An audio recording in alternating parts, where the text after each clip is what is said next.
بسم اللہ الرحمن الرحیم۔ سب دوستوں سے گزارش ہے کہ ایک بار درود شریف پڑھ لیں۔ چینل میں آنے والے سب دوستوں کو خوش آمدید۔ چینل کو سبسکرائب لازمی کر لیں۔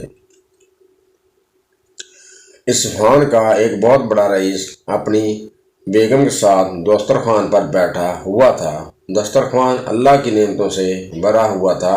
اتنے میں ایک فقیر نے یہ صدا لگائی کہ اللہ کے نام پر کچھ کھانے کے لیے دے دو۔ اس شخص نے اپنی بیوی کو حکم دیا کہ سارا دسترخوان اس فقیر کی جھولی میں ڈال دو۔ عورت نے حکم کی تعمیل کی۔ جس وقت اس نے اس فقیر کا چہرہ دیکھا تو داڑے مار کر رونے لگی۔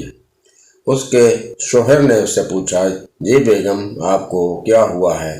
اس نے بتلایا، جو شخص فقیر بن کر ہمارے گھر پر دستک دے رہا تھا وہ چند سال پہلے اس شہر کا سب سے بڑا مالدار اور ہماری اس کوٹھی کا مالک اور میرا سابقہ شوہر تھا۔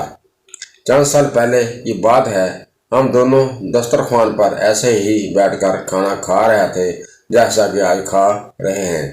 اتنے میں ایک فقیر نے صدا لگائی کہ میں 2 دن سے بھوکا ہوں، اللہ کے نام پر کھانا دے دو۔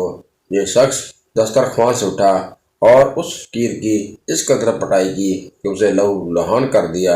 نہ جانے اس فقیر نے کیا بد دعا دی کہ اس کے حالات دگرگوں ہو گئے، کاروبار ٹھپ ہو گیا اور شخص فقیروں کلاش ہو گیا۔ اس نے مجھے طلاق دے دی۔ اس کے چند سال گزرنے کے بعد میں آپ کی زوجیت میں آ گئی۔